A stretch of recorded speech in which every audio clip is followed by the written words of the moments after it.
Okay, I prostrate to the Arya triple gem.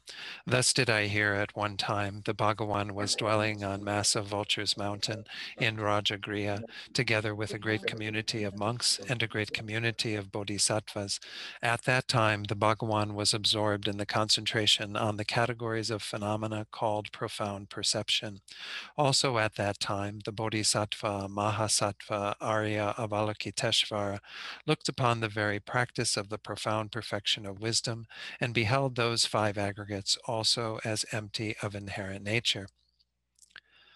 Then, through the power of Buddha, the Venerable Shariputra said this to the Bodhisattva, Mahasattva, Arya Avalokiteshvara: how should any son of the lineage train who wishes to practice the activity of the profound perfection of wisdom? He said that, and the Bodhisattva, Mahasattva, Arya Avalokiteshvara said this to the Venerable Shariputra: Shariputra, any son of the lineage or daughter of the lineage who wishes to practice the activity of the profound perfection of wisdom should look upon it like this, correctly and repeatedly beholding those five aggregates also as empty of inherent nature. Form is empty, emptiness is form. Emptiness is not other than form. Form is also not other than emptiness. In the same way, feeling, discrimination, compositional factors, and consciousness are empty. Shariputra, likewise, all phenomena are emptiness, without characteristic, unproduced, unceased, stainless, not without stain, not deficient, not fulfilled. Shariputra, therefore, in emptiness, there is no form, no feeling, no discrimination, no compositional factors, no consciousness, no eye, no ear, no nose, no tongue, no body, no mind, no visual form, no sound, no odor, no taste, no object of touch, and no phenomenon. There is no I element, and so on, up to and including no mind element and no mental consciousness element. There is no ignorance, no extinction of ignorance, and so on, up to and including no aging and death, and no extinction of aging and death. Similarly, there is no suffering, origination, cessation, and path. There is no exalted wisdom, no attainment, and also no non-attainment. Shariputra, therefore, because there is no attainment, bodhisattvas rely on and dwell in the perfection of wisdom, the mind without obscuration and without fear. Having completely passed beyond error, they reach the endpoint of nirvana. All the Buddhas who dwell in the three times also manifestly completely awaken to unsurpassable, perfect, complete enlightenment in reliance on the perfection of wisdom. Therefore, the mantra of the perfection of wisdom, the mantra of great knowledge, the unsurpassed mantra, the mantra equal to the unequaled, the mantra that thoroughly pacifies all suffering, should be known as truth, since it is not false. The mantra of the perfection of wisdom is declared: Tayata Om Gate Gate Paragate Parasamgate Bodhi Swaha. Shariputra, waiting for Shariputra, the Bodhisattva, Mahasattva, should train in the profound perfection of wisdom like that. Then the Bhagawan arose from that concentration and commended the Bodhisattva, Mahasattva, Arya Avalokiteshvara, saying, well said, son of the lineage. It is like that. It is like that. One should practice the profound perfection of wisdom, just as you have indicated. Even the Tathagatas rejoice. The Bhagawan having thus spoken, the Venerable Shariputra, the Bodhisattva, Mahasattva, Arya Avalokiteshvara, and those surrounding in their entirety, along with the world of gods, humans, asuras, and Gandharvas, were overjoyed and highly praised that spoken by the Bhagawan. So we'll do the refuge and bodhicitta prayer that we do before the teachings. So again, that has those two ideas encompassed in it. We'll recite this in English once, renewing our sense of refuge in the Buddha, Dharma, and Sangha. And then secondly, this idea of bodhicitta, that we're having this ideal motivation for listening to these teachings and engaging in this class. So again, once in Tibetan, once in English, twice in Tibetan. I go for refuge until I am enlightened, to the Buddha, the Dharma, and the Supreme Assembly. By the merits I create through listening to the Dharma, may I become a Buddha in order to benefit all sentient beings. Sangye chodang soki choknam la jangchu bardu dakni kyabsu chi daki chanyan gi pe sonam gi dola penshir sangye drupar shog sangye chodang soki choknam la jangchu bardu dakni kyabsu chi Daki Chanyan Gipe Sanam Gi Dola Penshir Sangye Drupar Shog. All right, thank you, Mary. And again, we'll try the recitation with Yangtze Rinpoche the next time. So let's go ahead and do a short meditation. Give ourselves a chance to focus the mind a bit, let go of whatever distractions you might have from this very crazy day in American history, and try to, again, make the mind a bit more focused before we set our motivation of bodhicitta together. So I'll ring the chime here. Again, do a few minutes in silence on the breath.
So now let's take a few minutes to set our motivation for tonight.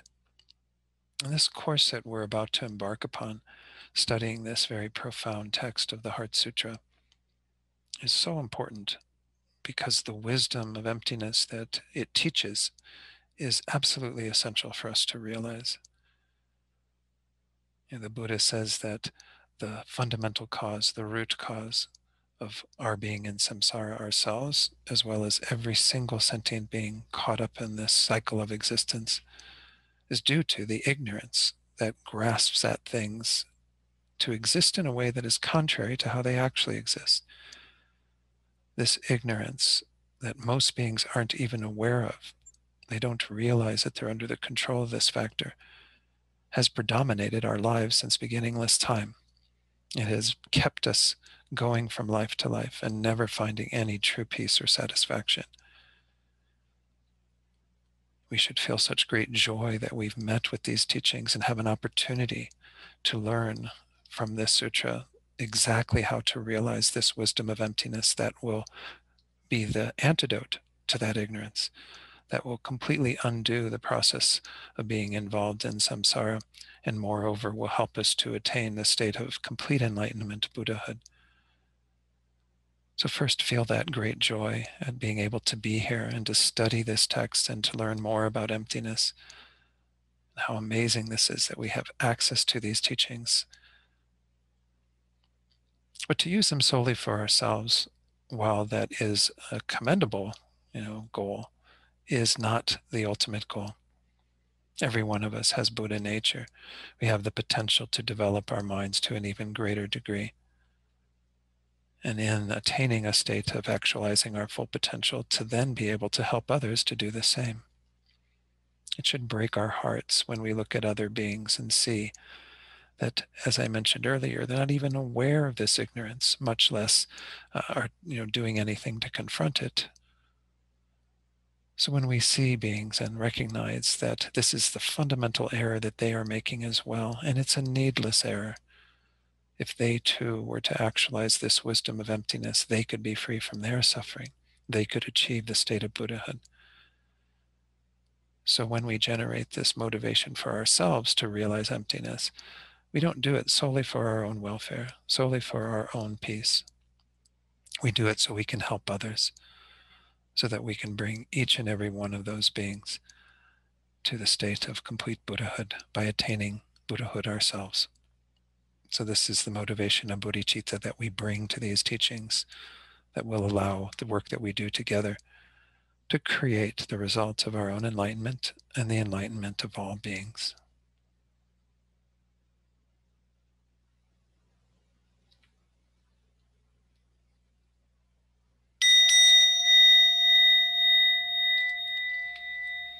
Okay, good. Again, welcome everyone. I'm so glad to see you all here. So we have this course slotted for about 8 sessions, and I think I can complete it in that time. I think I've done it in shorter time than that, but this should give us a fair amount of time. Let me explain what the format will be for each of these classes. Tonight, of course, I'll do a little bit of an introduction into the basic program, which I won't do all the time, but this is because I want to encourage all of you that are interested in doing certification for the basic program to maybe begin that with this course. It's a fairly easy one to tackle because it's not so long. And you can get that under your belt, and then you can make a decision from there whether you want to continue pursuing the basic program or not. But it's a really wonderful way to maybe do a bit more wholehearted study. So I will talk about that tonight, and then I will lecture for a bit on some preliminary topics that are important for our study of the Heart Sutra.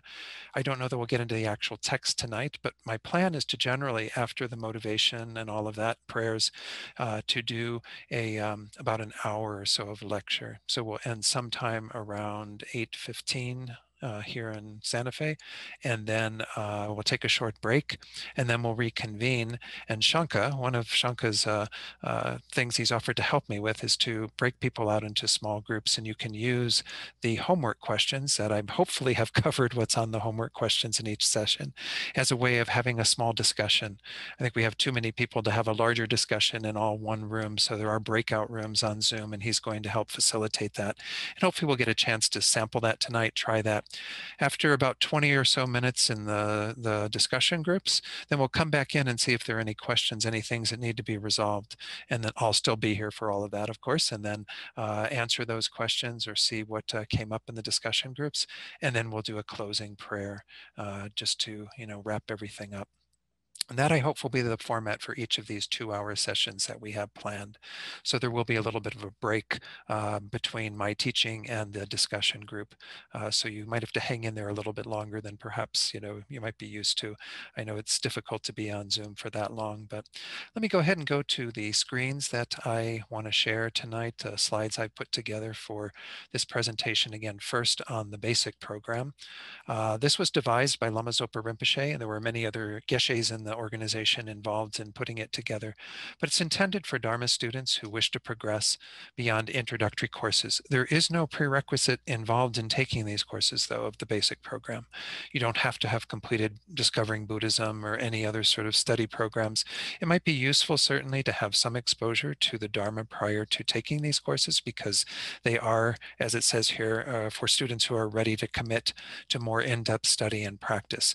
Nonetheless, everything I'm going through on this basic program, you can just simply show up at the classes. You don't have to do all the additional study and practice, but it's ideal if you can integrate these teachings into your life through incorporating these other elements of the course. This is a unique program in that it offers a text-based introduction to the philosophical aspects of the Tibetan Buddhist tradition that's known as the Gelugpa. The Gelugpa being the last of the 4 traditions to develop in Tibet, often called the Yellow Hats. Our main teacher in this tradition is Lama Tsongkhapa, and actually one of the texts in the basic program is a text on the stages of the path, the Lam Rim, written by Lama Tsongkhapa. So the components of the basic program, it has 4. The first 2 are beginning with the study component. All the things that you have to study to complete it is that you have 9 core curriculum subjects. The Heart Sutra is one of these. I won't go through the entire list of the other 8, but you can find them at the FPMT's website, fpmt.org. There are 3 supplementary subjects that you're also encouraged to study. The 9 are the core ones that are required to get the certification. There are subject completion tests, meaning at the end of this course, there will be a test that will be administered, and we'll talk later about how that will be done. And if you want to take that test so that you can, again, complete this, that will be a key part of it to show that you've had some learning from this course of study. Throughout it, we want to have discussion. As I mentioned, we'll try to incorporate that into each session. Homework, there will be homework. The homework questions is what you'll be discussing, but you also can prepare that homework if you'd like and turn it into me. I'm happy to take a look at it and make comments. If you want to simply use it as a way of studying on your own, it's not required that you turn it into me, but it's definitely good to work with it because the test will be taken from the homework. At least this is how I do most of the tests that I administer in the basic program. Also, generally reading assignments. For this course, there are quite a few books that I'll go through in a moment, what's all on your reading list for this course. But the only one that I would really encourage you to read as an accompaniment to this is His Holiness's book called The Essence of the Heart Sutra. Anyway, know that in each of these there generally is some additional reading assignment that is entailed. For the entire BP program, there is a 3-month final review that you have to take part in to review all of the courses and then to take the final exam, which would follow shortly after that 3-month final review. The 3-month final review can be done in a setting where you go to some place and live for 3 months at a center, what have you. But with what's going on now, certainly, I mean, this would be done towards the end of your study or at the end of your study. Who knows what the conditions will be then, but it's also offered online as an online preparation program to take the final exam. And why they want you to do that is, of course, that prepares you appropriately for taking the BP final exam. So that's everything that's involved in the study component of really getting to know this material inside and out. There is an ethical behavior component. There is a little write-up on that that I will make available. I think I forgot to get that to Mary as part of the materials, but I will send it to her in the next day or so. That is a little write-up that essentially is Lama Zopa Rinpoche's recommendation that everyone who takes part in the basic program in a more serious way, that they abide by the 5 lay precepts. You don't have to take those 5 lay vows, but you do have to do your best to kind of comply with those. Those are not killing, not stealing, not engaging in adultery or unwise sexual behavior. Then fourthly, not lying. And then the 5th one is not having alcohol or intoxicants, which I know is hard for some people. You're not taking a vow not to do those things, but certainly avoid them on days when you're coming to programs and what have you. Try to do your best to abstain from those so that you can sharpen your intelligence. That's part of why it's one of the vows, as well as the drinking and imbibing substances sometimes causes us to break our other vows. So that's why those are part of our good ethical behavior in Buddhism. The practice component, there are guided meditations when we can squeeze them into the program. I don't know that we'll have much time for that, but I will be giving meditation assignments, distributing things at various times, or asking you to meditate on the Heart Sutra. In this case, with this course, I don't know if we'll have an opportunity for a practice day or a short retreat on this, but I might, again, encourage you, if you have the time, to do a short retreat on the Heart Sutra. There is a Heart Sutra sadhana that Rinpoche put together, as well as some advice for doing a Heart Sutra retreat. Again, it's not required, absolutely required from my perspective, but it's nice if you can spend some time, even just a 2-day, a weekend retreat, working with the Heart Sutra. And there will be other classes where in the basic program where that might be more of a requirement. There is a 3-month Lam Rim retreat requirement. It's advised that you do that after you've taken the Lam Rim course, the Stages of the Path course, that is, again, using Lama Tsongkhapa's text I mentioned earlier. The 3 months can be done as 3 individual months. So you could do 3 1-month retreats, which most people find easier to do than taking 3 months and going away from their life and trying to find the time to do that. But it is a structured retreat where you're doing guided meditation, guiding yourself. You can use, if you're doing group retreats, you can do guided meditations together. But if you're doing it on your own, of course, you can use recordings to some degree, but it's really meant to help you to really work with the Lam Rim in a very solid way by meditating yourself on the subjects of the Lam Rim, stages of the path. Service and training component. This is also something we're finding a little difficult with the pandemic going on. But if you want to help out, if you want to help Shanka or help other people with administering the program, being hosts and what have you for the Zoom and all these things, guiding meditations, if we do, have those in various parts of the BP, leading discussion groups. Some of you may want to volunteer when we break out into discussion groups to actually be the leader. If you want to volunteer to do that, you're welcome to do that. But any other activities where we need some assistance, it's nice if you can provide that service. So again, for the individual subjects like the Heart Sutra, there is an attendance and participation requirement, especially with the add-on of the discussion group. It's really important that you come to these classes as much as possible. You can catch up on the teachings if you have to miss a session by going to the video. All of these will be video recorded and posted at TNL's YouTube page. So you can catch up with the teaching, but the discussion is hard. You can't, unless you can find other people to discuss it with who would like to still do that outside of class.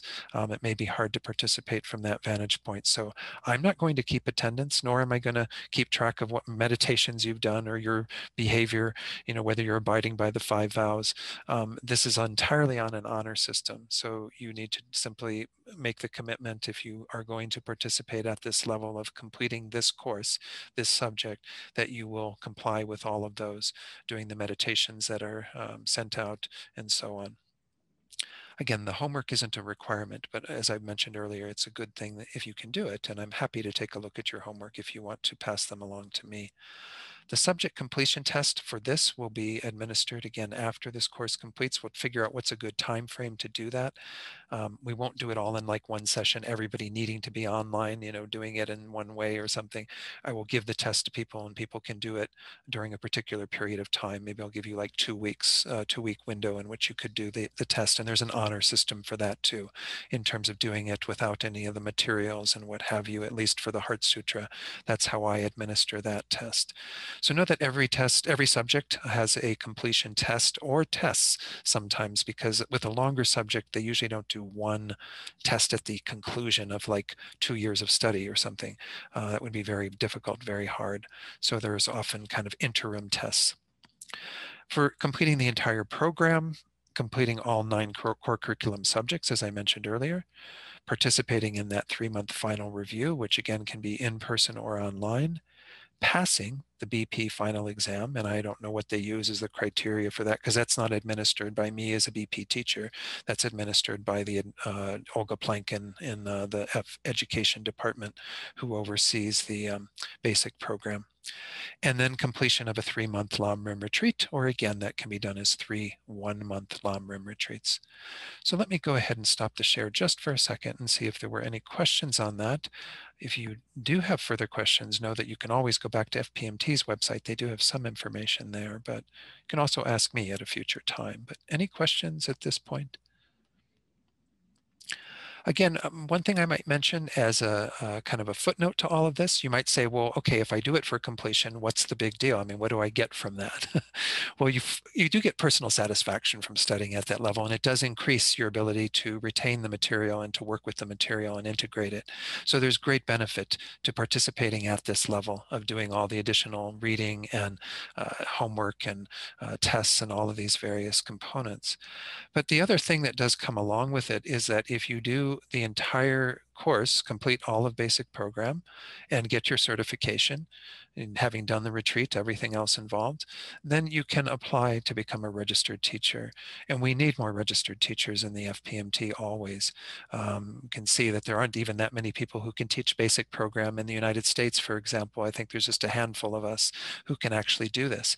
If you have completed the basic program, you can then apply for registration as a teacher, and you can teach the basic program as well as discovering Buddhism or the other more introductory courses in the FPMT. So know that this is something that you might feel some motivation to want to do as well. And it's really great if you can. But were there any other questions on this? Shanka, did you have anything to add? No, no, I didn't. Okay, all right. Okay. All right, so good. Let's go ahead and get into some of the subjects that I want to cover tonight. That, again, if you do have any further questions on basic program, just let me know.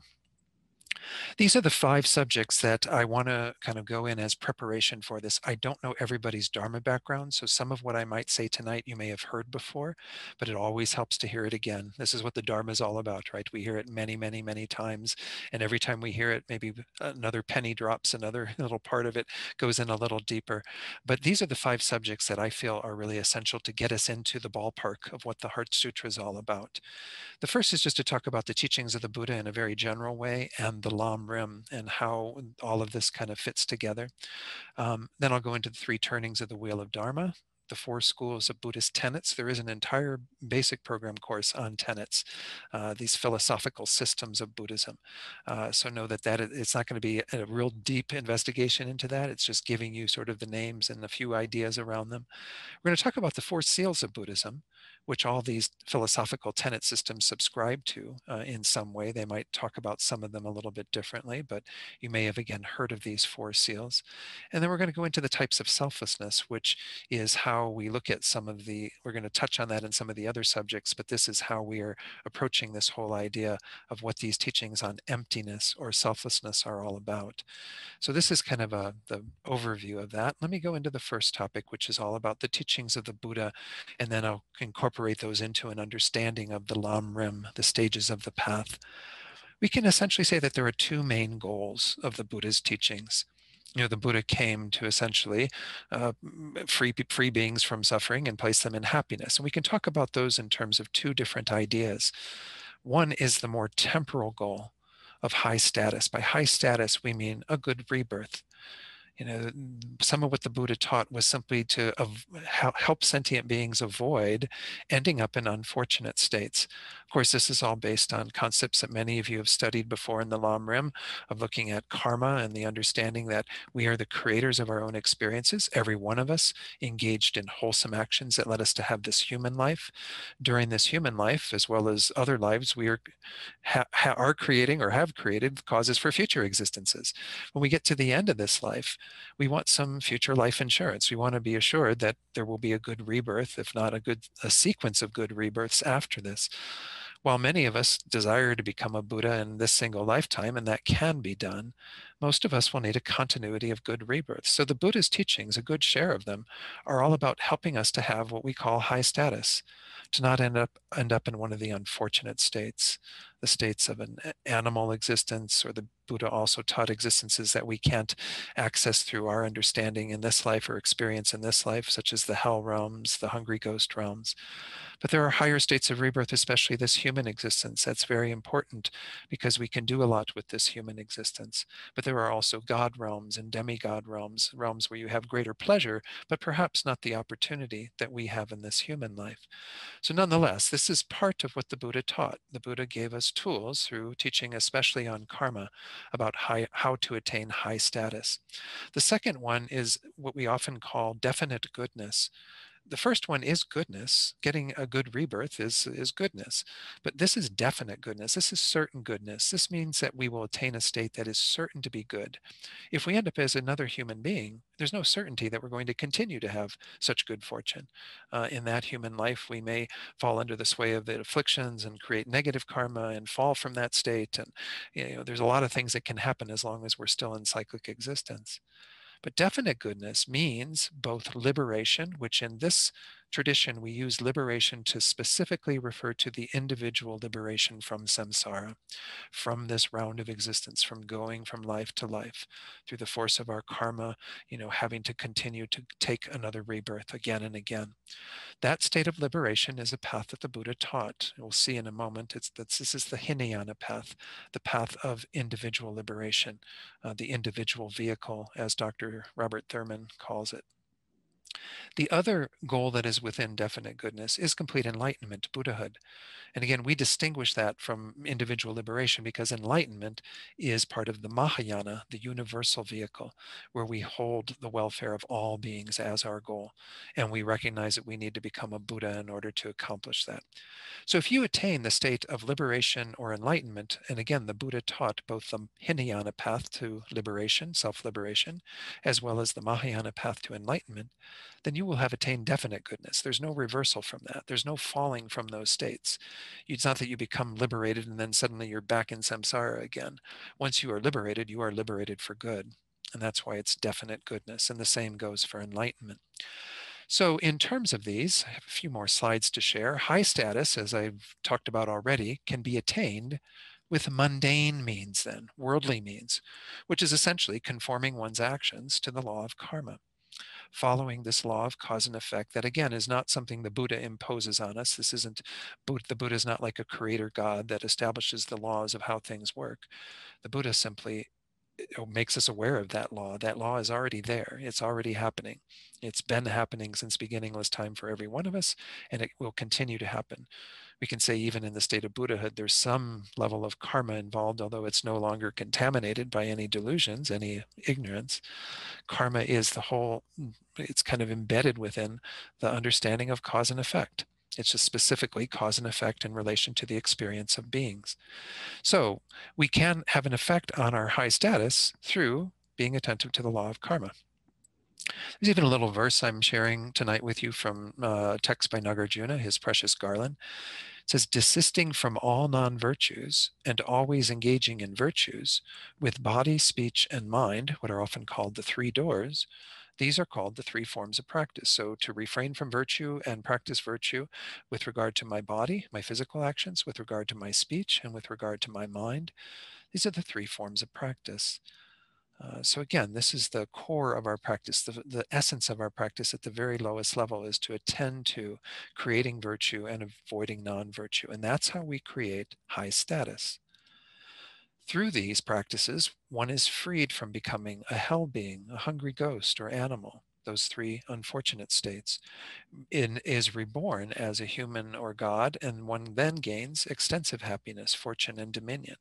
So if we practice avoiding non-virtue, we will avoid those states. If we practice adopting virtue, then we will gain the fortunate states. And again, the ideal one, they always say, is the rebirth as a human rather than a god, demigod. Gods can be in various realms, what have you, but in the human realm, we have this kind of perfect balance of suffering and pleasure, and we can use our intellect in very beneficial ways to study the Dharma and so on. So we therefore can gain extensive happiness and so on.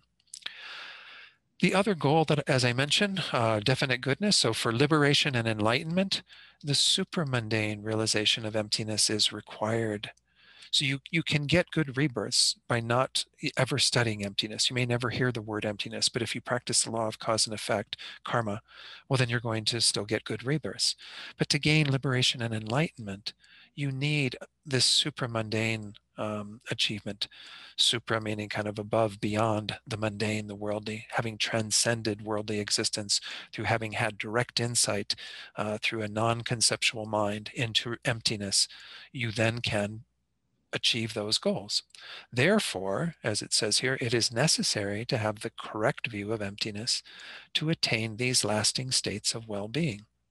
hence this is why this subject of the Heart Sutra is so important, is because without it, we can't attain definite goodness.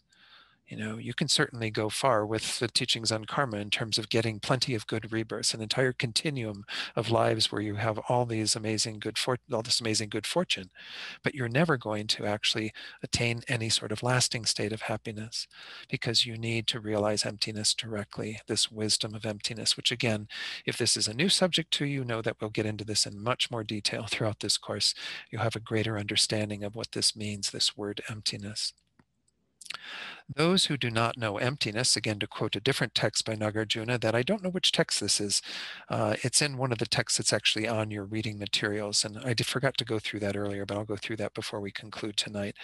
This is a free text that you can actually download if you'd like, translated by Venerable Fedor, monk in the FPMT. This verse by Nagarjuna says, "Those who do not know emptiness are not a basis for liberation. These obscured ones circle in the prison of the existences of the six migrators." Again, the three unfortunate ones and the three fortunate ones that we saw earlier. Uh, Hell beings, hungry ghosts, animals, and then human beings, demigods, and gods. So again, if we don't know emptiness, we're just going to continue to cycle in existence. Now, how do these fit into, oh, I'm sorry, there's one more verse. This is from a different text by Nagarjuna yet, the third one, Fundamental Wisdom. Some of you have studied. I think I may have even, I don't know if I used this verse in the last course that I did for TNL, but, and why it's important for us to kind of get a correct view of emptiness is because of what Nagarjuna shares here. He says, by a misperception of emptiness, a person of little intelligence is destroyed, like a snake incorrectly seized. If you grab a snake the wrong way, you can get bit, and it can be lethal. Or like a spell incorrectly cast. I don't know much about casting spells. Maybe we need Harry Potter here to help us out with that. But nonetheless, this is kind of pointing out the dangers is if we don't have a correct view of emptiness. So again, when we relate this to the Lam Rim, we can see that even in the stages of the path, Lam meaning path, Rim meaning gradual or stages, this is a Tibetan approach that's especially emphasized in the Gelugpa tradition for how we approach our entire path to enlightenment. We have three scopes. These two goals are included within the three scopes. The high status goal is included within the small scope, where we learn all about karma and recognize that when we end this life, we need to have that assurance that we're going to gain a good rebirth. The middle and the great scope both teach the goals of definite deliverance or definite goodness. The definite goodness of liberation is taught in the middle scope, where we learn more about our own individual situation and our desire to be free from our own suffering, to attain our own nirvana, the peace of mind that will come when we are liberated from samsara. But we also go beyond that in the Lam Rim to look at enlightenment, this greater goal that is also a goal of definite goodness, that when we attain that state, we will then be a Buddha and can help all beings. So again, all of this is done with this motivation of becoming enlightened, but nonetheless, the goal of the small scope is primarily to help us to gain a good rebirth, to have high status, whereas the goal of the middle scope is for us to achieve liberation. But we always want to have that thought that we're going to go beyond both of those goals and aim for enlightenment. So this is kind of a very brief sort of overview, maybe a way of encapsulating everything that the Buddha taught in terms of what the main subject matter is or the main goals that we're trying to achieve. So this is a verse from Nagarjuna's Precious Garland again. It says, in one who first practices high status, definite goodness arises later. For having attained high status, one comes gradually to definite goodness. So we have attained high status. We're all here right now in this human rebirth with all this amazing potential to use our minds to achieve these greater goals. So now we're coming gradually to definite goodness. Many of you have been around these teachings that help you to understand the greater goals of liberation and enlightenment. But nonetheless, this is kind of the way that it proceeds, is that we first have to kind of practice being aware of our own future existences and wanting them to be good and creating the causes for that. And then within those good rebirths, we can eventually turn our minds towards these greater goals. Okay, that encapsulates the first of these 5 things that I wanted to cover tonight. The second one is what's called the 3 turnings of the Wheel of Dharma.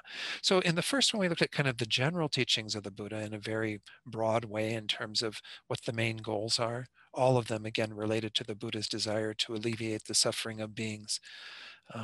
But when we talk about the 3 turnings of the Wheel of Dharma, we're looking at a specific way of looking back at what the Buddha taught and encompassing it in 3 major sort of movements of Dharma in the world in terms of the Dharma that the Buddha taught, especially pertaining to the views around selflessness or emptiness, and how do things exist, getting into that deeper investigation of the nature of reality. So for this, I've put together, I'm going to try something different. Last time I didn't use this, but there was a nice little article that was in a Mandala magazine, the FPMT's magazine, that James Blumenthal wrote. That's just a little 2-page thing. I think it was from an issue in 2008, quite a while ago. I met James once, but I didn't really know him that well.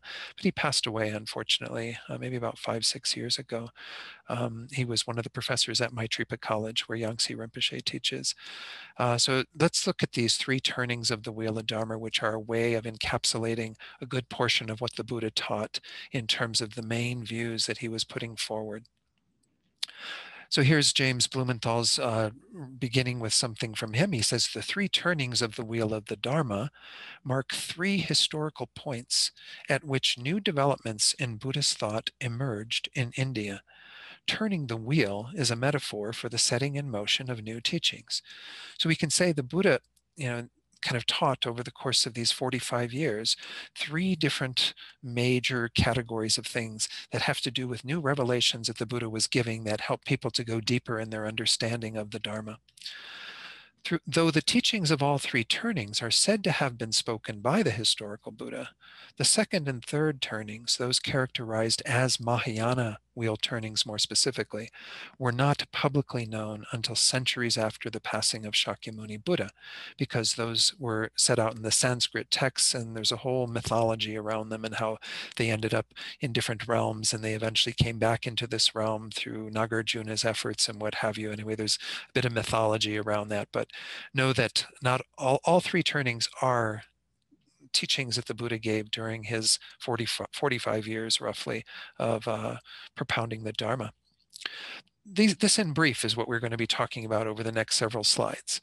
First is what is called the Dharma Chakra, or the wheel turning of the 4 Noble Truths. This is the first wheel turning, and it did come historically first.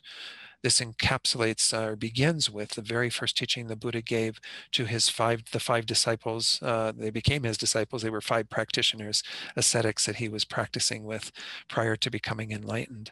And again, this is known often as the Sutra of the 4 Noble Truths, or the Sutra of the first wheel turning. The second wheel turning is the Dharma Chakra, teaching the emptiness of intrinsic existence. This essentially encapsulates the Prajnaparamita, the Perfection of Wisdom Sutras, of which the Heart Sutra is one. So this is where we're at, in a sense, as we're looking at this second wheel turning. This is the main teachings we're going to be studying as part of this course, specifically as this is set out in the Heart Sutra, this emptiness of intrinsic existence, inherent existence, different words again that we use to describe this quality that things lack, that they are empty of. Third wheel turning is the Dharma Chakra of fine discrimination, where the Buddha is kind of discriminating between kind of what does exist and what doesn't exist. Although it's the third wheel turning, it's not really the peak of the Buddha's teachings, in the sense of the second wheel turning is what is primarily relied upon in terms of the teachings on emptiness and selflessness. So we're going to look in a moment at what is encompassed in those, but know that there's also other subjects that are included in that. For example, the third wheel turning emphasizes in some of the sutras Buddha nature, which is a really key idea that we need to incorporate in our study and practice of the Dharma. There's an entire text in the basic program, the text that's called Sublime Continuum, Maitreya's text on Buddha nature, where you go into much more detail about that subject. So let's look at each of these individually. The first wheel turning was taught at Deer Park, Sarnath, at least that's where it began, but it encompasses everything else the Buddha taught that was in the vein of those same initial teachings on the Four Noble Truths. It's primarily intended for disciples of what we call the Hinayana tenet systems. Now, earlier on, I mentioned the Hinayana and the Mahayana in terms of one's path. That one, if one is a Hinayanist, then one wants individual liberation. If one is a Mahayanist, one wants Buddhahood. We're going to be using those same two terms, Hinayana and Mahayana, here in a slightly different way to talk about philosophical systems that encompass certain teachings and certain ways of looking at selflessness in particular. And I'll go through the tenet system shortly. Recall that that was one of the 5 things on the list for tonight. But know that these two are the two systems that are considered Hinayana, what's called the Vaibhashika, or the Great Exposition as it's translated, and the Sautrantika, the Sutra tradition. Again, you don't have to remember all of these things right off the bat here, but know that these are the initial kind of corpus of what the Buddha taught that are encompassed in the Pali Canon and that are practiced by those who are seeking individual liberation primarily, but nonetheless could also be practiced by those who are seeking Buddhahood, because a Hinayana tenet system actually is more geared at what teachings it contains and what is all involved rather than what practitioners follow that tenet system. I'll clarify that a little bit later when we talk about the tenet systems. But the Vaibhashika and the Sautrantika have very different views, and they're set out based on various sutras. I'm not going to go into detail on those because, again, there's an entire course in the basic program for studying those tenet systems. Let's look at what James Blumenthal says about these. That maybe elucidates a little bit more. He says the first wheel turning includes those teachings given by the Buddha in the earliest historical period of Buddhism in general, and Buddhist Shakyamuni's teaching career in particular. I mean, this is the main thing that the Buddha continued to go back to throughout his career. So throughout the 45 years, he would continue to expound upon some of the core ideas that were in his first wheel turning. So they were all encompassed within this. So he goes on, James goes on to say, many of these teachings are fundamental to all schools of Buddhism.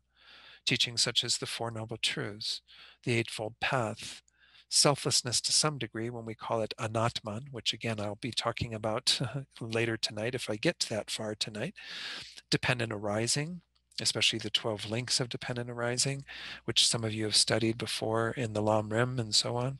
Impermanence, meaning gross impermanence, death, as well as subtle impermanence, the changing of phenomena moment by moment. The 5 aggregates, which are the basis for a person, and so on. So all of these sorts of basic teachings of the Buddha are included in the first wheel turning. Perhaps the most famous of the many discourses, or what are called suttas in the Pali, or Sanskrit is sutra. That's what we normally call, like the Heart Sutra. They use the term sutta. All of these many discourses that the Buddha gave from the first wheel turning, the one that's perhaps the most famous is the one that records the Buddha's very first teaching at Deer Park to the first 5 disciples, as I mentioned earlier, that's entitled The Turning of the Wheel of the Dhamma Sutta, or again, the turning of the wheel of the Sutra on the Four Noble Truths. There's different names for it, but again, it's the same kind of basic teaching that the Buddha gave where he laid out the Four Noble Truths, which will come up a little bit later in our study of the Heart Sutra, but I think most of you have studied them, so you have some familiarity with those. But they are the outline, if you will, for a good share of everything else the Buddha taught, if not everything the Buddha taught. Everything kind of fits into the Four Noble Truths in some way. In actuality, though, virtually all the contents of the Pali version of the Buddhist canon, that version that is utilized by Theravadan Buddhists of Sri Lanka and Southeast Asia today, as well as Theravadan practitioners throughout the world, they are considered by Tibetans to be teachings from the first turning of the wheel. So again, that corpus of teachings that we know of as the Pali Canon, and there's Bhikshu Bodhi, this amazing practitioner in this tradition, is translating, and I think has translated a good share of all of those suttas in the Pali Canon. They are the essence of the practices within these Hinayana traditions that are essentially the first wheel turning. And again, by Hinayana there, I'm referring to this corpus of the Buddha's teachings that fit into those tenets. I'm not talking about the motivation of individual practitioners. Bhikkhu Bodhi may very well be a bodhisattva. I have no idea, individually what the motivation of any particular practitioner is, but they are subscribing, or at least he seems to be subscribing mostly to the first wheel turning, which gives extensive instruction on how to attain goals within Buddhahood, both high status and definite liberation.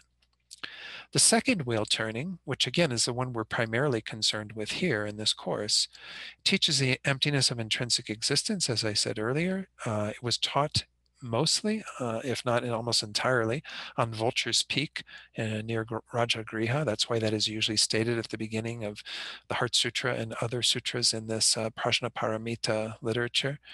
It's primarily intended for disciples of what's known as the middle way, or the Madhyamika.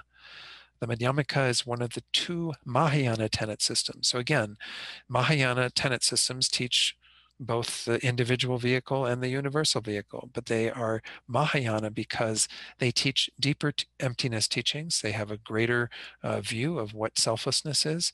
And they also follow different texts, primarily the Sanskrit sutras. So let's look at what James Blumenthal says on this. He says, Tibetans mark the beginning of the second turning of the wheel with the public emergence of the Perfection of Wisdom Sutras. Again, these were taught during the Buddha's time in this world, but the sutras themselves kind of disappeared. It says, traditionally, this corpus of sutras are said to have been retrieved by Nagarjuna. Nagarjuna's dates are greatly disputed, and some people hold that Nagarjuna actually lived for 6 centuries, but nonetheless, somewhere in the Common Era, the beginning of the Common Era, Nagarjuna retrieved these from the Nagas. Nagas are these serpent-like mythical beings that are they're animals, but they have greater fortune than animals. And so they were entrusted to preserve the most profound of the Buddha's teachings until Nagarjuna appeared. He was prophesied by the Buddha himself, and he retrieved them and taught them and expounded upon them. The text that I did quote from earlier, called Fundamental Wisdom, that is one of the great expositions on the Prajnaparamita Sutras in terms of explaining the meaning that the Buddha conveyed in those sutras. Unlike the first turning teachings, where the Buddha taught selflessness of persons, but also taught that entities do exist in the way that they appear, the Buddha introduced a new and more profound philosophical description of reality in the Perfection of Wisdom Sutras. So this is something we're going to touch on at the tail end of what we're looking at in this introductory thing, and it's the idea that there are really two kind of views of what can be empty or selfless. When we apply this wisdom of selflessness with regard to the person, primarily the self that we are, the person that you are, as well as other people, that's what we call a selflessness of persons. And all of the Buddhist tenet systems teach some level of what does it mean to realize the selflessness of persons? Some sort of lack of quality that we think persons have, especially ourselves, that they don't possess, that they are lacking. In that way, they are selfless.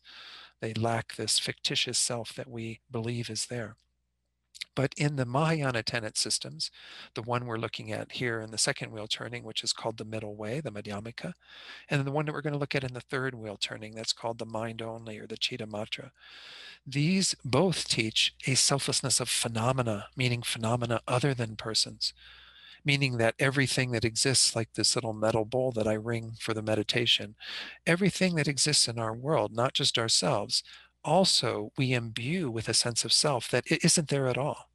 So we talk about the selflessness of phenomena, that other things also lack some way of existing. And mind only and middle way do teach it slightly differently. We're not going to go extensively into the mind only view because that's not what this course is about. Again, you would study the tenets course to really get a deeper investigation into what mind only says. We're going to try to more clearly discern what is this middle way point of view, the Madhyamika point of view. What does selflessness mean in this context? But as was pointed out by James in that little quote that I shared with you, when we move into the Perfection of Wisdom Sutras, we move into a deeper investigation of the nature of reality. The Pali Canon does give great instruction about looking at this I, this person, because even though we also hold other people to exist in this way, the big problem is holding ourselves to have some status. And so we look at the kind of these coarser views that are taught in the Pali Canon that are also important to refute. But those are, again, not encompassing phenomena outside the person. There's no questioning of those phenomena. They kind of take for granted that those phenomena, this bowl and everything else, exists in the way that it appears. When we get into the Mahayana tenet systems, then that becomes a question. Does everything exist in the way that it appears? And we come to see that it doesn't when we do deeper investigation. So this is the real delineation between what we call the Hinayana tenets and the Mahayana tenets. They're delineated by whether they have a system for looking at selflessness beyond just the person. At the Hinayana level, it's only around the person, whereas at the Mahayana level, it's looking at all phenomena, the phenomena outside the person as well as the person themselves, and doing an investigation to see how do those phenomena actually exist. So this is the importance of this in terms of kind of moving in that direction towards these different wheel turnings as well as the different systems that developed on the basis of that. So in these texts, the Buddha taught, meaning the Prajnaparamita, the perfection of wisdom, the Buddha taught that all persons and phenomena are characterized not merely by selflessness, but by the more subtle and profound term, emptiness. Sometimes we equate selflessness and emptiness, but there are coarser views of selflessness that we're going to look at. So here, this term that we often use of shunyata in the Sanskrit, this is referring to that idea of how things actually lack any inherent existence. In other words, James says, everything is utterly empty of or lacking any independent, unchanging essence, absolute nature, or any other way of being in and of itself. Being in and of itself means to have its own entity. Things do exist, but they exist in a very subtle way. We'll be looking at this as part of this course. But this is what the main gist of the Prajnaparamita, the Perfection of Wisdom Sutras that are in the second wheel turning, what it's about is to get us to question, while everything seems to be existing on its own, established from its own side, it doesn't actually exist that way. It is empty of that. Nagarjuna, in particular, systematized the insights of the Perfection of Wisdom Sutras into a philosophical view known as the Middle Way School. Madhyamaka or Madhyamika in this translation to put Madhyamaka. Sometimes Madhyamaka is used to refer to the system, I believe, and Madhyamika to the individual who is a practitioner of the Madhyamaka. And Tibetans generally describe, as it says here, Madhyamaka as the highest philosophical presentation of reality. This is the highest view that the Buddha taught. So again, even though this is the second wheel turning, not the third, it's not that the Buddha had these in a hierarchy and ended up at the greatest, profoundest insight into reality. It's actually set out in the second wheel turning. The highest view of emptiness is taught within the Madhyamika, the middle way. The third wheel turning, again, this is called the Dharma Chakra of fine discrimination. And the story is that some people, said, well, in the first sutra, you said in the Four Noble Truths that things existed. And then you are now saying in the Prajnaparamita, the second wheel turning, that things don't exist truly or inherently. Well, what does exist and what doesn't exist? And so this is the fine discrimination the Buddha did between these. We're even going to see that little story coming up in a quote from James Blumenthal. So this was taught at Vaishali, as well as other locations, other places in India, primarily intended for disciples of Chitta Matra. Chitta is mind, Matra is only. This is the mind-only school, which is the other of the two Mahayana tenet systems.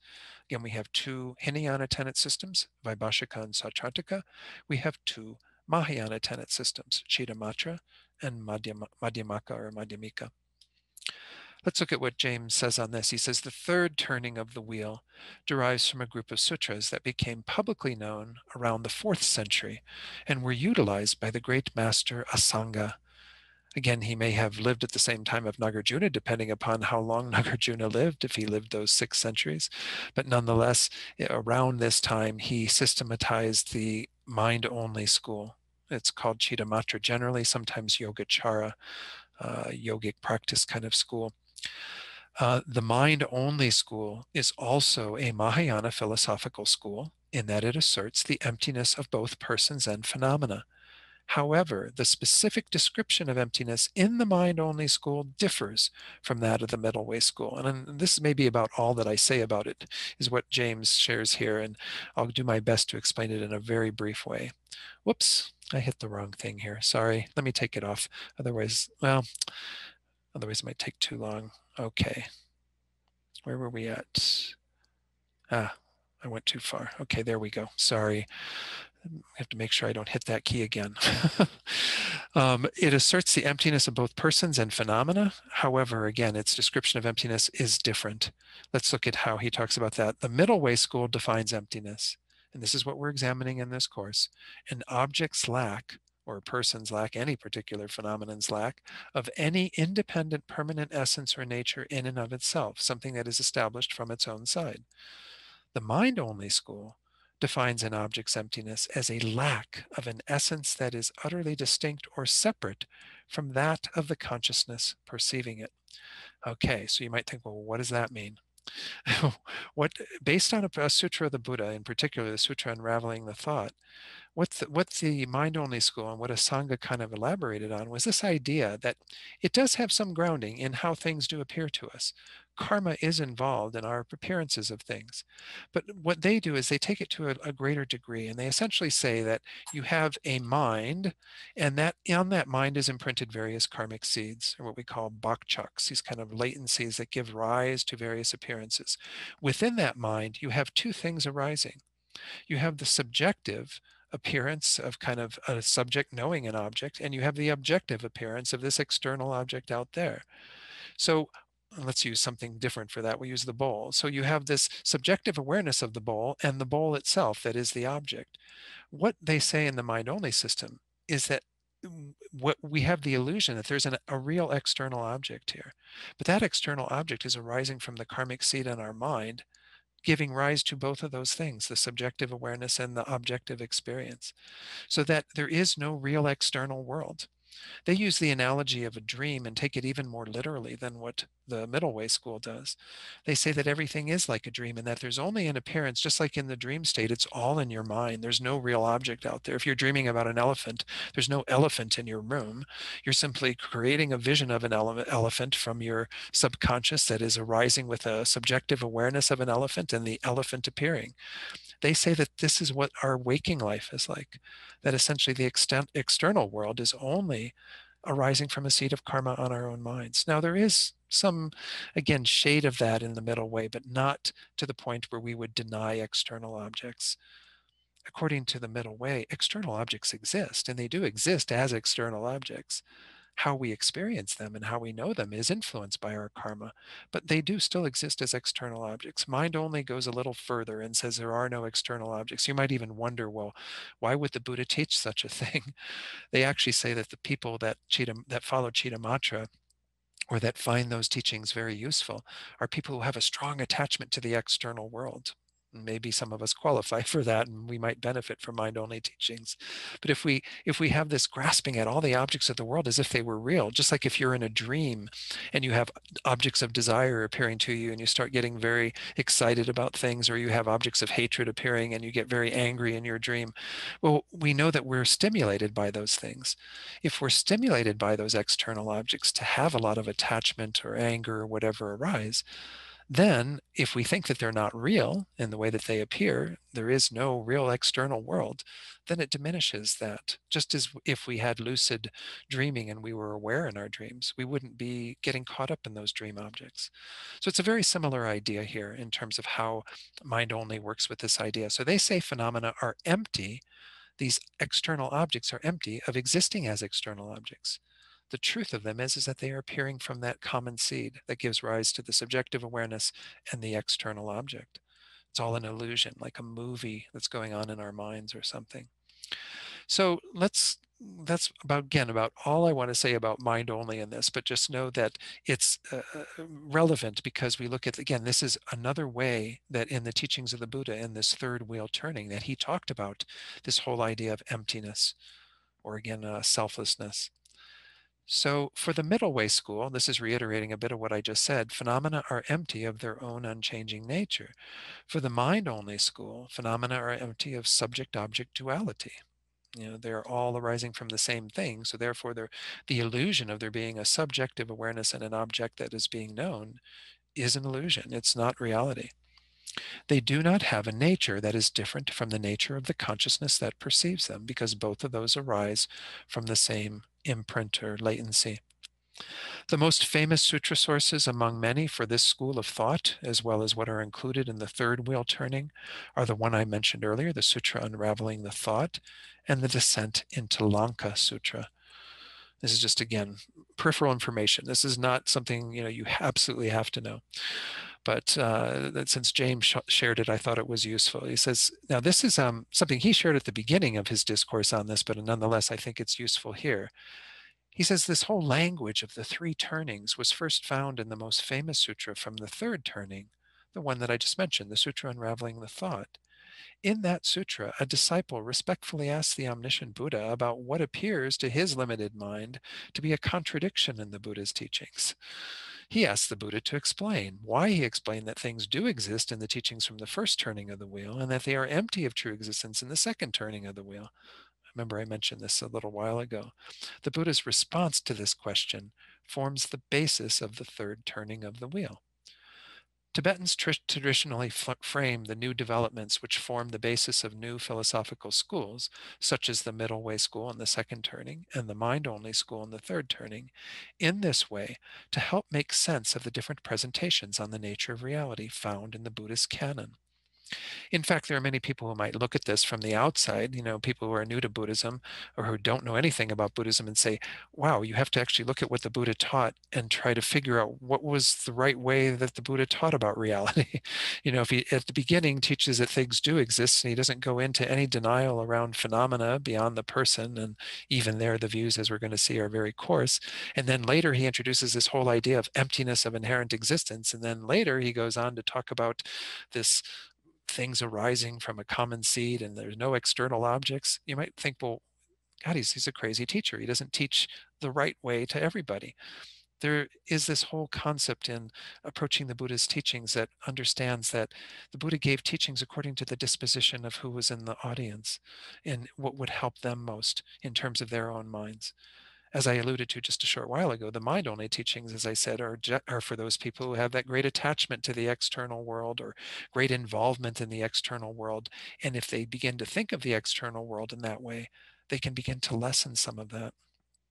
So each of these teachings, in terms of how emptiness or selflessness is presented, is set out for different practitioners who have different capabilities, who have, therefore, need to be led gradually to the most profound view.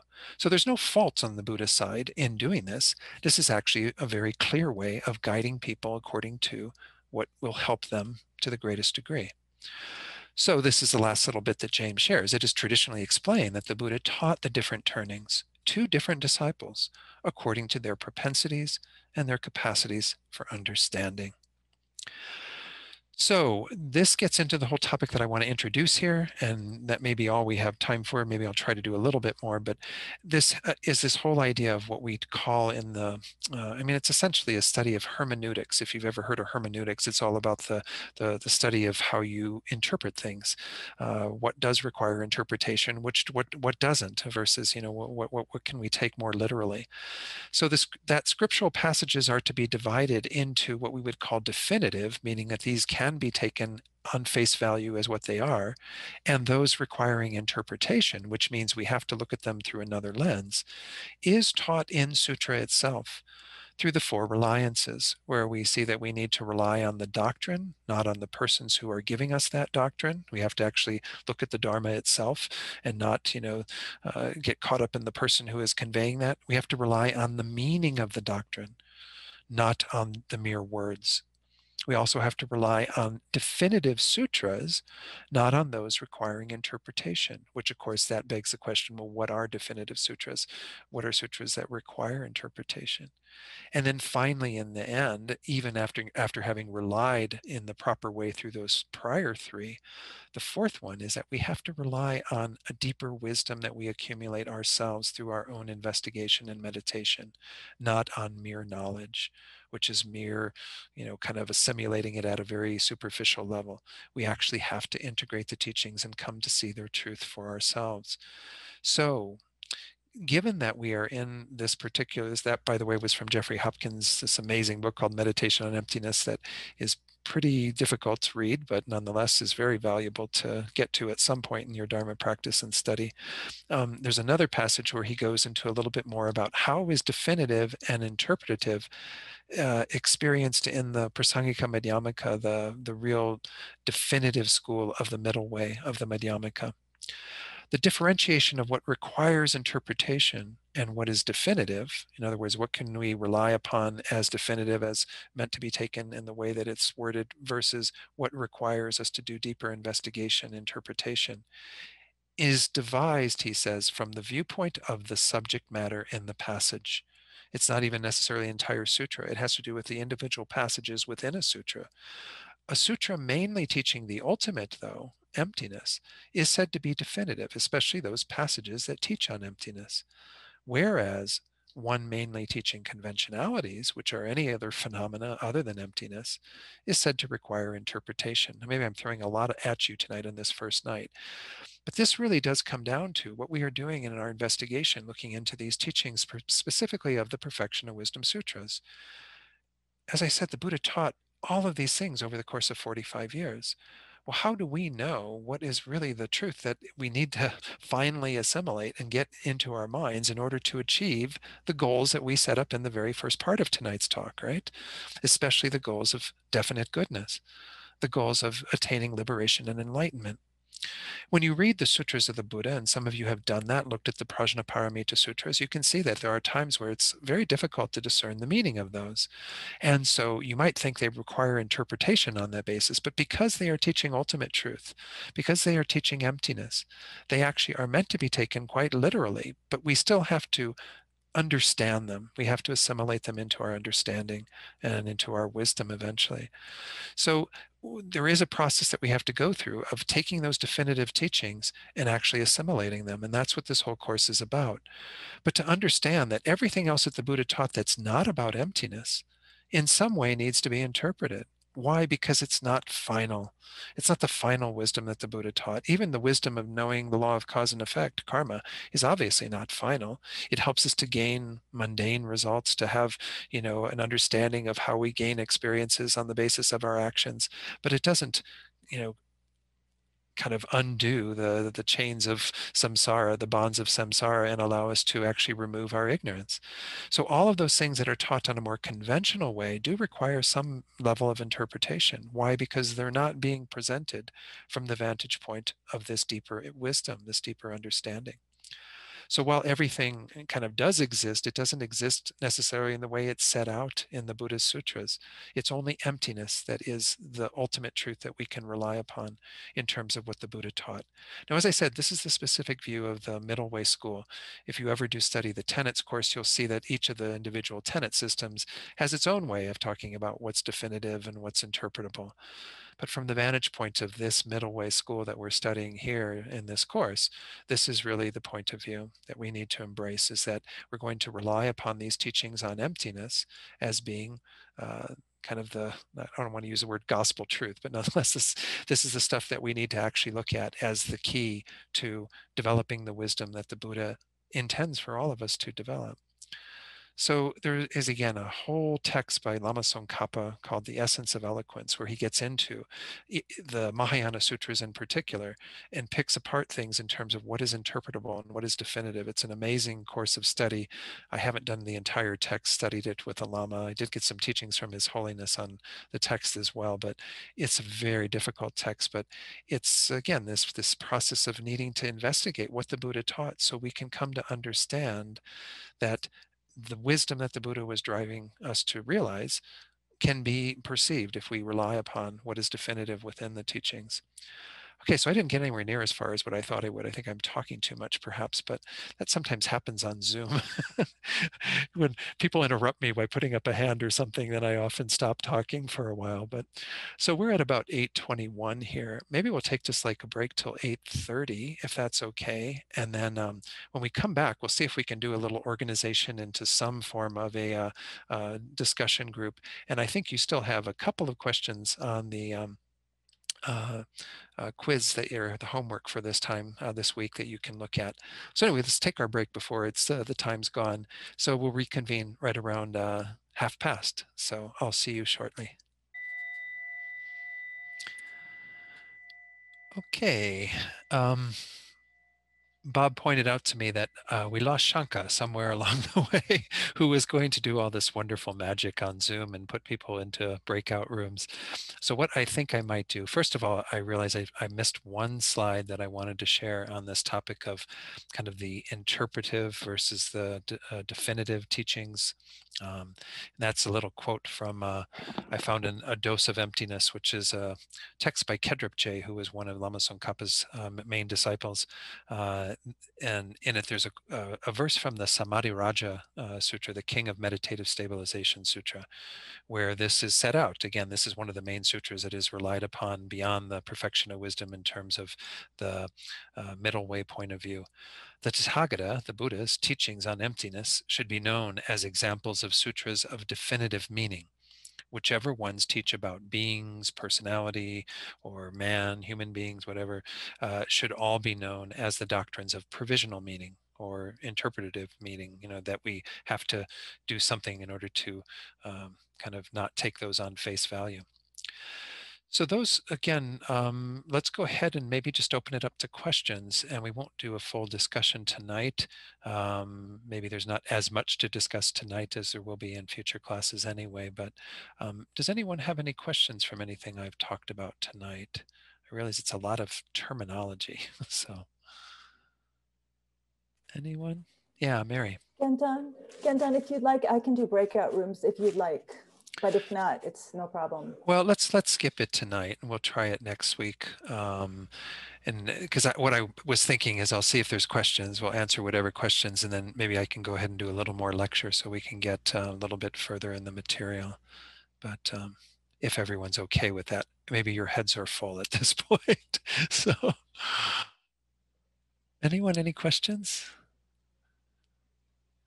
Again, what we're looking at are these sort of preliminary topics. These are kind of the context of where we want to place the Heart Sutra within all of this. So with what we've talked about already, we can see that in terms of the main goals of Buddhism, high status versus definite goodness, that this is definitely in that category of definite goodness. This is about helping us to achieve liberation and enlightenment, because without this wisdom realizing emptiness, we won't be able to do that. In terms of this whole idea of, again, the kind of three turnings of the wheel of Dharma, we're firmly rooted in the second wheel turning, because this is where the Buddha expounded upon this concept of emptiness through the Prajnaparamita Sutras, Perfection of Wisdom Sutras. So just know that this is kind of what we've talked about so far, and putting it in the context. These other things, again, are good to know, but they're not as essential perhaps as knowing kind of where we're at, where it is that the Heart Sutra fits into all of this. Nancy, did you have a question? Yeah. Yes, I do. So when we're talking about the three wheels, and it seems like the second and third wheel are Mahayana. Mm-hmm. So would I have in the past sat with a Theravadan group or a Zen group. Do they not cover the sutras that we learn in those later wheels? You know, first of all, to differentiate between both of those in like a Vipassana or Theravadan group, they might primarily look to the Pali Canon, but it's very hard to say in this day and age of cross-pollination, you know, and a lot of things out there that are all part of the Buddha Dharma basket, you know, what they're actually studying and having access to. I mean, I've been at His Holiness the Dalai Lama's teachings many times where there have been quite a few Theravadan monks there and nuns, or there are no nuns in the Theravadan tradition, as I recall. Anyway, there's Theravadan monks and there's, you know, Zen practitioners. There's a lot of different people in the audience. So it doesn't seem that, again, in this day and age, that it's that narrow in terms of when we consider somebody a Theravadan, that they're only studying things within the Hinayana tenets and the first wheel turning and therefore just the Pali Canon and what have you. But rather the idea is that that's historically how these developed. When we talk about Zen, though, Zen Buddhism is in the Mahayana, but they do rely upon different sutras within the Mahayana that they interpret in terms of their approach to it. And some of those are in common, certainly, with, and I don't have as great a knowledge of Zen as what I do of Tibetan Buddhism at all. So I apologize for any slights that I'm not trying to slight anybody, but I certainly don't have that perfect understanding. I know that there are a number of sutras. The Lotus Sutra is one. I can't remember the other ones that they tend to rely upon more heavily in the Zen tradition and the Chan Buddhist tradition, which Zen was derived from. But those are Mahayana sutras. Those are within the corpus. So it's just a matter of, again, different sutras were adopted by different branches of Buddhism as it moved geographically through different regions. And so they adopt various parts of it that they then study and practice. But as I said, in this modern day and age, I don't know that it's that exclusive. You do have certainly a lineage of teachers that comes forward so that certain sutras are emphasized and practiced. But then you also have this, as I said, cross-pollination going on. And it's always very hard, like I was saying earlier, in terms of, you know, when you look at any particular practitioner, how do we know what they are by tenet? We can't really understand everything that they know in terms of their own intellectual processing of the Dharma and what they've been exposed to. We don't even know their motivation, what they are by, in terms of the goal they are trying to achieve. Are they trying to achieve just individual liberation, the Hinayana goal, or are they trying to achieve the Mahayana goal of Buddhahood? You know, we don't know that for sure with anybody that we meet. So it's very hard to kind of pigeonhole things. In Tibetan Buddhism, maybe we're quite clear about what we all are about and what we encompass, but I don't know if it's so clear in these other traditions. Did that answer your question to some degree? Okay. And again, I'm not well versed in Theravadan that much either. You know, I wish I had more knowledge of these other studies. I've read some of His Holiness's book, which attempts to be, he and Venerable Tipton Chodron wrote a book called Buddhism, One Teacher, Many Traditions, that I've read parts of. It's meant to be kind of a survey of the entire range of things that are practiced in more formal ways within Buddhism. Obviously, can't talk about every individual practitioner, but kind of what that looks like in terms of their view of the three jewels and their view of emptiness and what have you. It's quite a nice survey from what I've read of it. I just haven't been able to get through the entirety of it. Any other questions or comments on what we've talked about so far? Yeah, Fernando. So it's that whatever it's in the Prajnaparamita Sutras, it's to be the ultimate knowledge, and they do not require more explanation. So would it mean that whenever an Arya hears, for example, the mantra in the Heart Sutra, would he be able to understand the whole path to enlightenment only by hearing it, or is only a Buddha that would understand that without like more interpretation? Well, we're going to talk about the mantra a little bit later, because the mantra, as you're alluding to, does set out kind of the implicitly within it is the path. And actually the path would be considered still interpretable or provisional, because the path itself is a conventional phenomenon, whereas the wisdom realizing emptiness, when the Buddha is saying in emptiness there is no eye, no ear, no nose, no tongue, all these various things in the Heart Sutra, that's where we would take things definitively, in terms of that being a establishment of the truth of emptiness. And again, it doesn't, as I said, it doesn't always mean that we don't need to do further investigation. An Arya being certainly would already have that understanding because they've realized emptiness. But even somebody who's really well learned and has very sharp faculties may understand what the Buddha says in the basic words of the Prajnaparamita, of the Perfection of Wisdom Sutras. So when somebody who's really quite sharp in their faculties hears something like, no, in emptiness there is no eye, no ear, no nose, they may be able to discern quite easily what that means. So when we say something is definitive, we mean that it is speaking to truth in the literal words that are set out there. Because as we're going to see when we get to that passage in the Heart Sutra, in emptiness, within the understanding of emptiness, the wisdom realizing emptiness, there is no eye, no ear, no nose, no tongue. But it still might require for most of us, because we need a deeper uh, kind of support to understand those words, it means we still have to hear more commentary. That's why we need Nagarjuna and we need Tsongkhapa and we need all these great masters who followed the Buddha to explain, give more juice behind the words of the Buddha. The words of the Buddha are meant to be taken quite literally as definitive teachings on emptiness in the Prajnaparamita Sutras, but our own understanding of them is going to be conditioned by the degree to which our faculties are sharpened through acclimation in the past or through study in the present and what have you. So, everything is kind of conditioned on that. Did that address it then, Fernando, or do you still have another question? No, yeah. I mean, an Arya being an Arya, they would already have the experience of emptiness, and they would understand everything that it's in the Prajnaparamita Sutra. Right. Yeah, an Arya would, because by nature, those of you who may not be aware, an Arya being, it's often translated as a superior being, is somebody who has gained this direct insight into emptiness. It means that they have a non-conceptual wisdom realizing emptiness that they've developed through meditation. And by virtue of that, when they arise from that meditation, even though things still appear to have this kind of concrete existence, they know from their wisdom that they don't exist in this way. It's kind of like the perfect lucid dreamer who is always aware that everything that's appearing in the dream is fiction. It's not real. It's not, doesn't have that level of reality. So for that person, any words that they hear that were uttered by the Buddha in the Prajnaparamita Sutras or what have you, they'd know the meaning instantly because they already know it directly.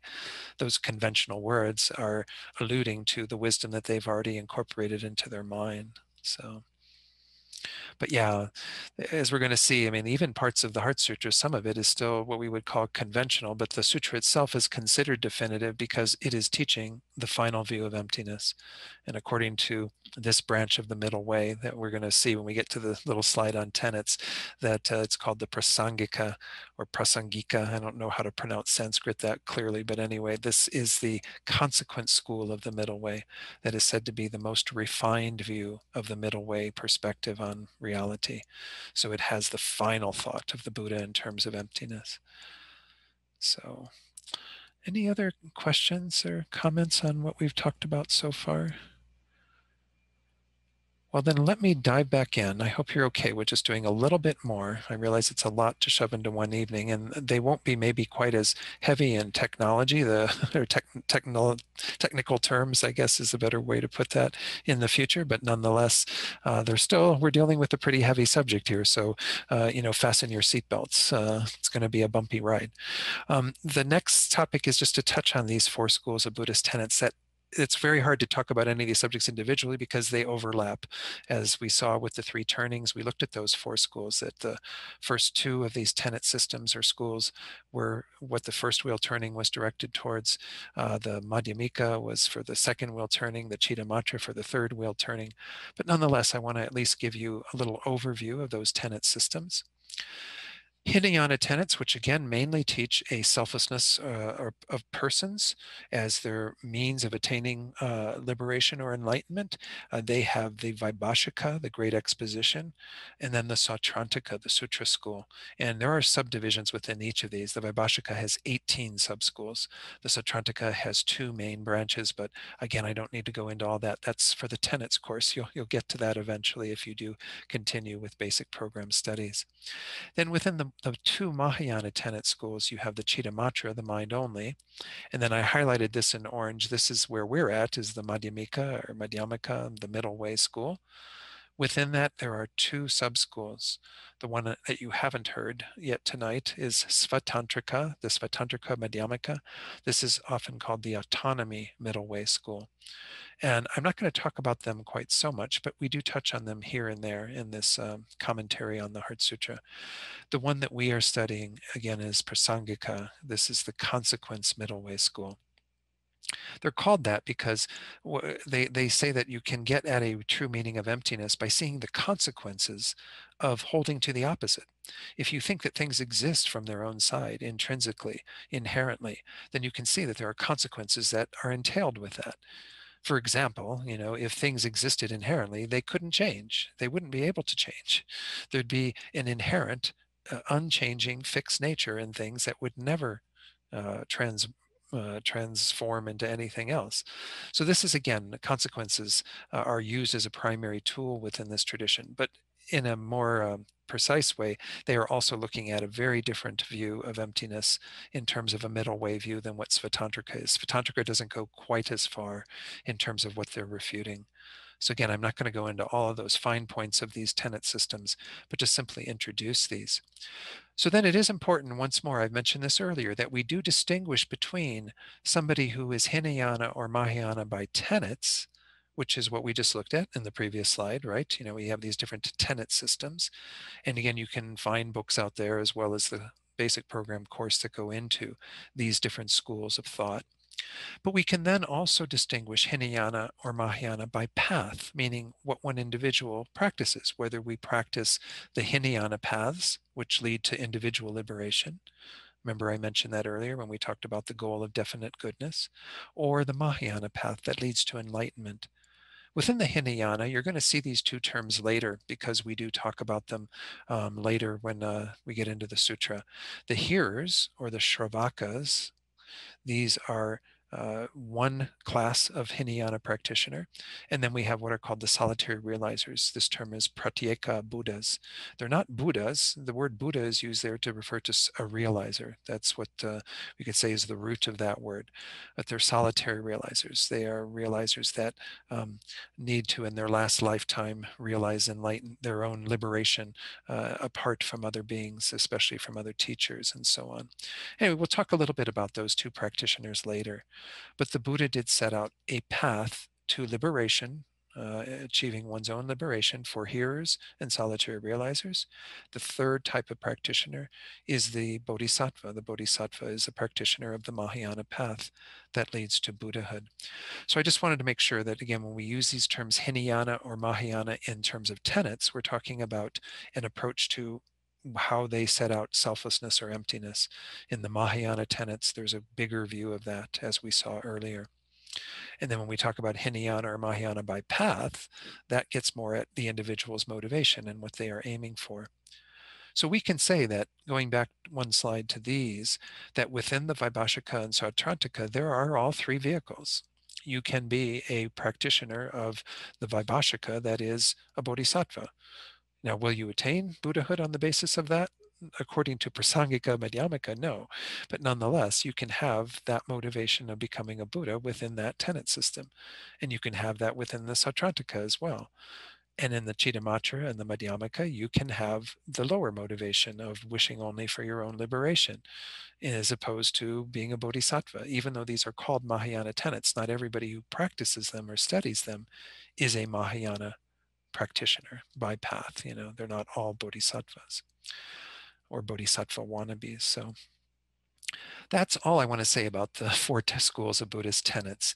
If you want a very brief overview of them, I don't know what would be the best recommendation of a book. In terms of their views of emptiness, I would say the best one is this book by Guy Newland called Appearance and Reality. And that goes into kind of the differentiation of their points of view of emptiness. But again, that's a pretty detailed teaching that we get into when we study tenets in that course in the basic program. The next thing I want to talk about, if we have a little bit more time, is the four seals of Buddhism, at least introduce these. This is actually the fourth question on your homework. Since we didn't get a chance to do the discussion, you might take a look at the homework sometime between now and the next class. And I think you can talk then about, on the homework, about all four questions, because this is the last question. Geshe Ngawang Dakpa, who was the resident Geshe at Sichenling, where I studied, though I didn't study with Geshe Dakpa. He came after I left there to go to the master's program, but he was resident teacher there a number of years, and he taught on the Heart Sutra. And he says, in general, how we understand or define a Buddhist as opposed to a non-Buddhist, the criterion used there is whether or not a person accepts or rejects the three jewels as being the valid refuge. Those that accept the three jewels, Buddha, Dharma, and Sangha, as the valid refuge are Buddhists. Those who do not are non-Buddhists. So this is kind of how we would define it in terms of one's practice. If one practices refuge in the three jewels, and of course to some degree abides by those teachings, then that's what we mean as a Buddhist. They are practicing refuge in the three jewels. That's how we would very generally define a Buddhist. We also have four philosophical systems. Recall the four that I just set out, Vaibhashika, Sautrantika, Chittamatra, Madhyamika, that establish a philosophical perspective as being Buddhist or non-Buddhist. Whether a philosophical system is Buddhist or not is determined by the criterion of the acceptance or rejection of what are called the four seals, which certify a mode of thought to be correct according to the Buddhist teachings. So you may have heard of these four seals before, but they are kind of the measure of whether your philosophical views are Buddhist. In fact, there was a book that was written once called What Makes You Not a Buddhist? And it was about these four seals. And if you aren't thinking according to these four thoughts, then you're not a Buddhist, essentially, because your philosophy isn't in line. You may practice taking refuge in the three jewels, but if you don't have the correct philosophical point of view, then you're not really Buddhist from that point of view. A Buddhist philosophical system or tenet system is one that accepts the four seals and presents all of its logical arguments in accordance with those four seals. So what are the four seals? The four seals essentially are these four.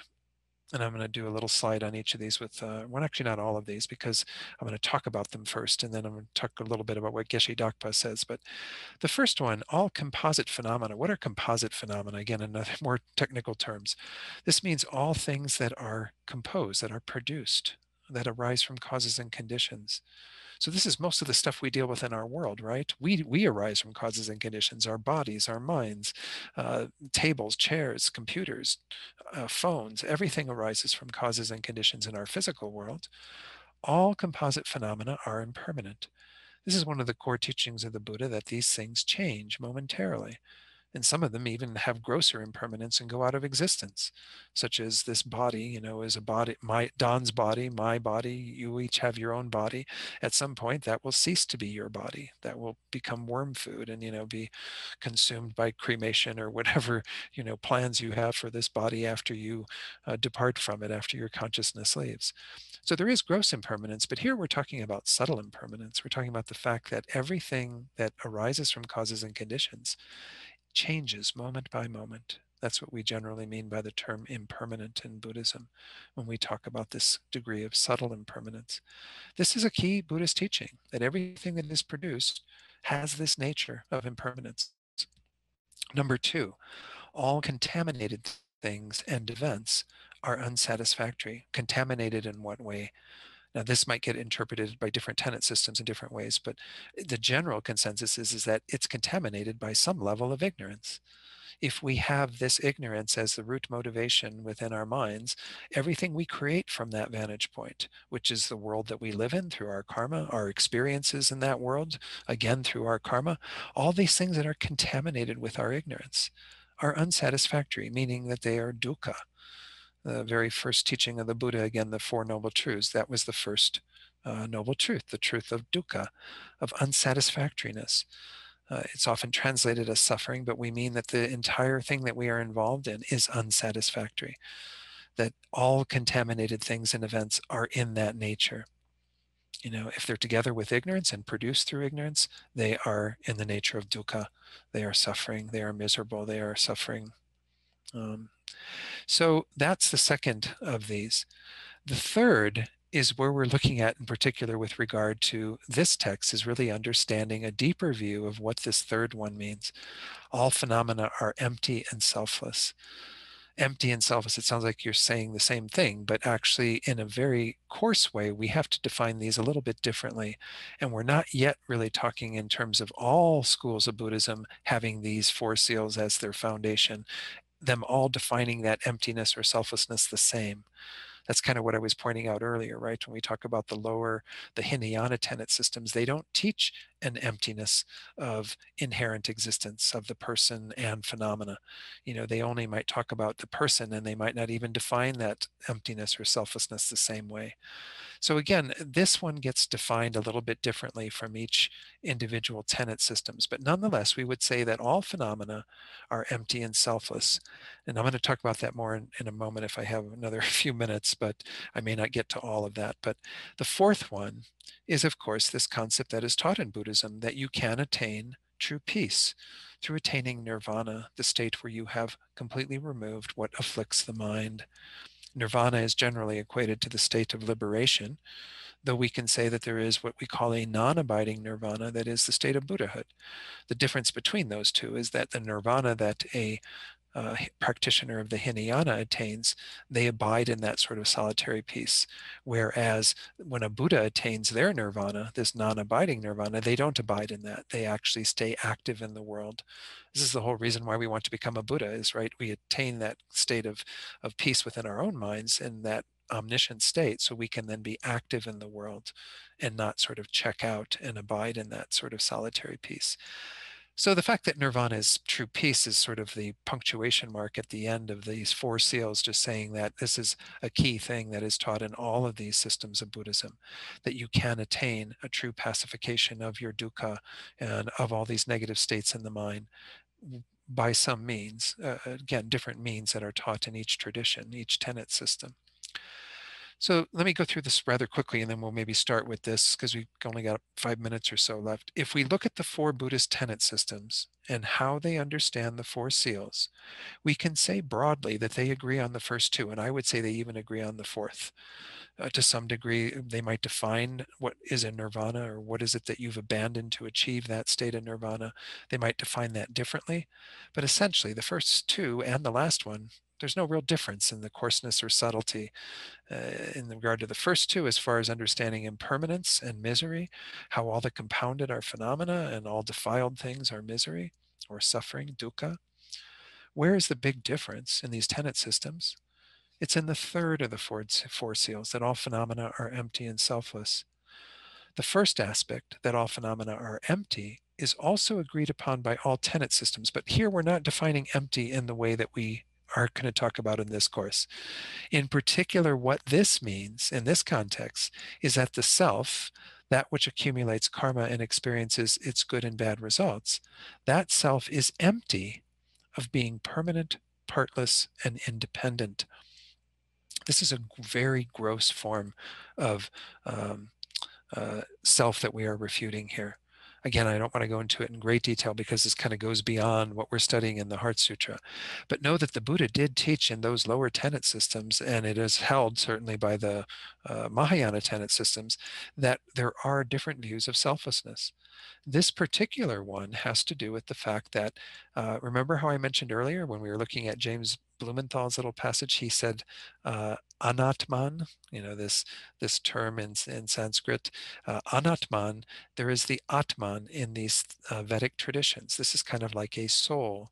It is a view of a self that is an unchanging, permanent, sort of unitary or partless entity, and it is independent of causes and conditions. It kind of is always there and always will be there.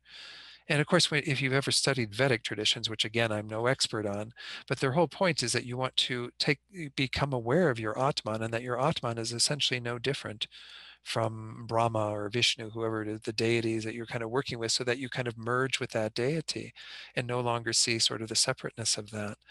This is kind of a bit similar to the view of a soul in our Western traditions, where we think that there's some sort of entity that's together with us that is our immortal soul. I grew up Catholic, and I grew up learning that there was an immortal soul. I had this little piece of God, if you will, that was a part of me that was sort of completely independent. It wasn't my body and my mind. It sort of resided somewhere amongst all of this. It was an unchanging sort of essence of who I was that would go on to heaven or hell at the end of this life. You know, this view of a self or an Atman, this idea that there's something that is kind of on its own, unchanging, that is unitary, some unitary phenomenon, doesn't have any parts, it's just kind of its own little entity. That view, you actually have to acquire that view. I mean, we're not born thinking that there's a soul. You have to kind of be taught that there's a soul. And in again, the Vedic traditions, they would teach people there is an Atman. And it is their spiritual goal to discover that Atman, to kind of unite that Atman again with the divine. So again, the Buddha did teach this very coarse view of a lack of a self. He says there is nothing like this. There is no Atman, anatman, because it's not findable. I mean, where is it? Point to it. This is always my issue with Christianity too. When I was growing up, it's like, well, where is this soul? Does my soul go with me everywhere I go? Do I leave it at home when I go somewhere else? Or, what is this phenomenon? Can you point to it? Can you show it to me in some way? Can I experience what it is to know that soul? And again, I'm not trying to downplay or put down any of the other traditions that do hold to an Atman or a soul. But the Buddha, from the Buddhist perspective, he's very empirical. He's simply saying this doesn't exist. So it's a very easy thing to refute in some ways, though obviously the degree to which we've been assimilated into that view might make it more difficult to extract ourselves from that view. So this is what we mean by empty in this context. We're going to have to wait to look at what we mean by selfless, but it is still a coarser view than what we're going to be studying in this course. But nonetheless, it kind of gets at this idea that there are some stepping stones that we probably should go through. And that's what the Tenet course is often directed at, is to help you to understand these kind of coarser views that need to be refuted so that we can arrive at this very subtle view. Again, as part of this course, I'm not going to be introducing all of these and going into great lengths to help you to realize these coarser views of selflessness or emptiness. But it's important to have some awareness that that's not the only thing that the Buddha taught. And this view of emptiness that we are studying in the Heart Sutra is actually quite profound, quite difficult to realize. And it is benefited if we have realized these coarser views prior to that. So again, I'm setting this out as kind of having an understanding of how the sutra also fits within the 4 seals. Again, it's primarily that 3rd seal where we're looking at an even deeper understanding of what it means to say all phenomena are selfless or empty. And I'll get into that and continue with that in the next class. So I'm not sure you can answer everything on that 4th question, but you can at least look over the homework questions. I noticed that Mary put them into the chat box. So you can at least, review those. Know that they're also out there at the Dropbox that you can link to through TNL's website. All right, now I may have totally thrown questions into your head from this, but I don't think we can really answer too many of them tonight. I think we've been going quite a while. So if you can write down the questions that you still have from tonight and bring them into the next class, that would be ideal. If you have my email address, or you can certainly write to TNL and they'll get it to me. We'll make sure that we deal with those questions. So sorry if... Excuse me, Gen Don. Write to me also. People can write to me and I'll share it as well. Okay, and Mary's address is SPC, like Spiritual Program Coordinator, SPC at TNLSF, SF for Santa Fe.org. Yeah, she's got it in the chat box. Great. Okay, good. Let's do the prayers. Where do I have the prayers? Whoops, there. You have the prayers, that's why. All right, Mary, thank you for doing that. Let's do the first prayer where we dedicate all this positive potential so we can attain the state of Buddhahood and then help others to do the same. Due to the merits of these virtuous actions, may I quickly attain the state of a Guru Buddha and lead all living beings without exception into that enlightened state. And then we dedicate also with this idea of bodhicitta growing very deeply in our own minds and hearts, as well as we want that wish that it develop in the hearts of all beings, especially our political leaders, people who are in positions of great influence in this world. If they were motivated in this way, can think about how amazing their actions would be. May the supreme jewel bodhicitta that has not arisen arise and grow, and may that which has arisen not diminish, but increase more and more. Then we do the prayers for our teachers, again, recalling that these teachers are really essential on our path to enlightenment. We need them to continue to be in this world to guide us and others. So as we make these prayers for these three teachers, think that we're also creating the causes for all spiritual guides to have good health and long lives. The wish-granting, wish-fulfilling jewel, source of every single benefit and happiness in this world, to the incomparably kind Tenzin Gyatso, I beseech, may all your holy wishes be spontaneously fulfilled. Then for Lama Zopa Rinpoche, you who uphold the subduer's moral way, who serve as the bountiful bearer of all, sustaining, preserving, and spreading Manjunath's victorious doctrine, who masterfully accomplish magnificent prayers honoring the three jewels, Savior of myself and others, your disciples, please, please live long. And then lastly, for Lama Yeshe's reincarnation, Tenzin Osalhita. Venerable One, to you whose kindness exceeds that of all the conquerors for those wanderers in far-off places, especially the West, mindful of your loving concern for us in intentionally descending again into a family of a far distant land, we make this request. O Lama, please, please live long.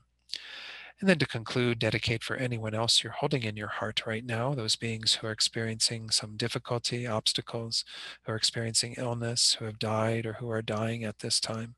Send this positive energy out to those beings specifically so they can be free from their suffering and achieve all causes that will lead them to perfect happiness. And may all beings attain true peace and happiness through our efforts here tonight. Okay, as usual, thank you all so much. And please, everyone, stay safe and healthy. And I'll see you sometime, perhaps over the next week, but definitely we are continuing this every Wednesday, again, through the month of February. So I may throw in the slides on the last little bit that on selfless as well, just so you can read those. I haven't covered them, and I will cover them at the beginning of next class, but at least you kind of left things hanging a little bit in terms of that third seal of the 4 seals. So I'll include that in the slides that Mary will post out at the Dropbox. So, okay, thank you all so much. Be well.